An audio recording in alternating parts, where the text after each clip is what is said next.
Hey, so I just sent a contractor that does a lot of work for us a video, and it's basically on, why we wait for a good contractor. So, what's going on is a property that we manage. The tenants moved in.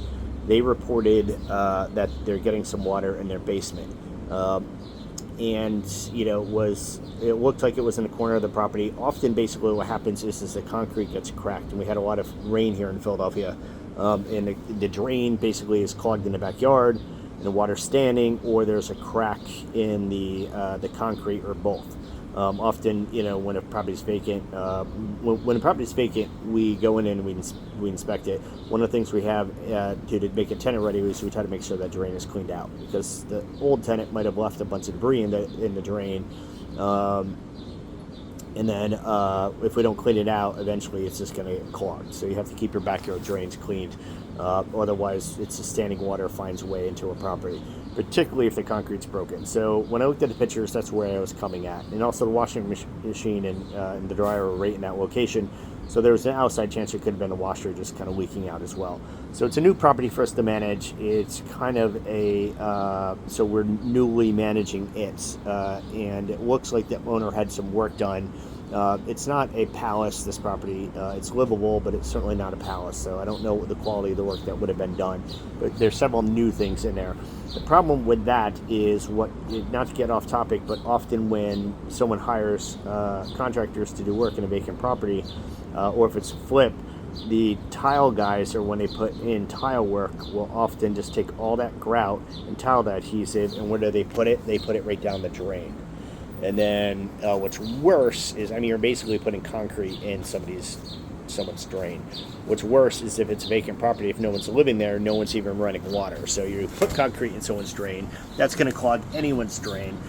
It's certainly going to clog a drain if no one's running water. So you just filled our drain full of concrete. And it happens time and time again. So if you're ever doing any tile work in a property, your home or a rental property you own, really be diligent about making sure that those contractors are putting that tile adhesive, the grout, in the proper place. They're basically putting a sealant down your drain, the absolute worst place for it. So it's not uncommon that we actually have to snake these properties out that are badly flipped properties. So now, long story short, water's coming back up the sewer pipe. Water's getting into this basement. Now the basement's a basement. It's not a finished space. It's not a nice space. The tenants have no belongings there.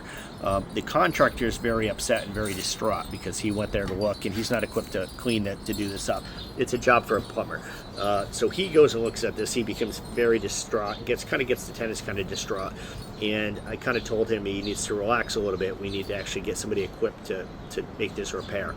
So where I'm coming at from, the point of this podcast episode is there's going to be a disconnect. So we only use quality contractors. So for example, many years ago, probably about 5 years ago, we used to use an HVAC company, someone who I'm very familiar with. I was very good, not good friends, but friends with the owner.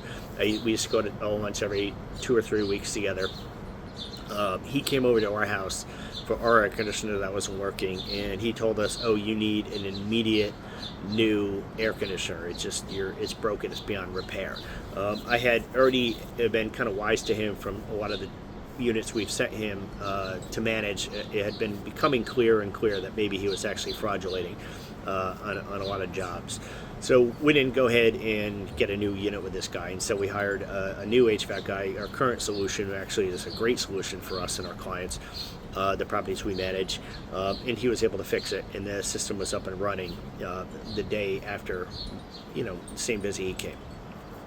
All right, so now if you're my tenant and you don't have HVAC, and it's the heat of summer, and I can call a company who's going to come in immediately, so an emergency company, and they may or may not be able to fix the system. So say I call this company in case this gentleman who gave me false information about my system in other properties, so my property management company manages, and he came in immediately, within minutes, within an hour, whatever, and he came in and said, "Oh, you need a whole new system."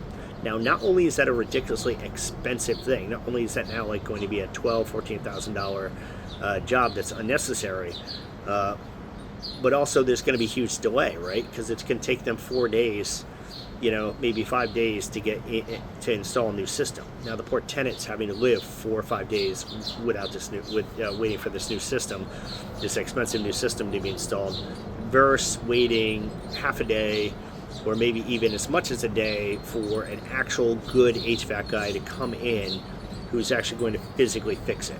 So the one's going to fix it in a day, the other one's going to give you a whole new system and fix it, a very expensive system and fix it in 4 or 5 days. From a tenant perspective, they're better off waiting for the quality guy. And the disconnect here is that quality contractors, so when they actually are top reviewed in Google, when they're good contractors that do a good job, then they actually have business. They have a docket, so they actually have incoming work, and they're just not sitting on a couch waiting for a call. They actually already have X number of emergencies on their docket, and they're just putting us on their schedule.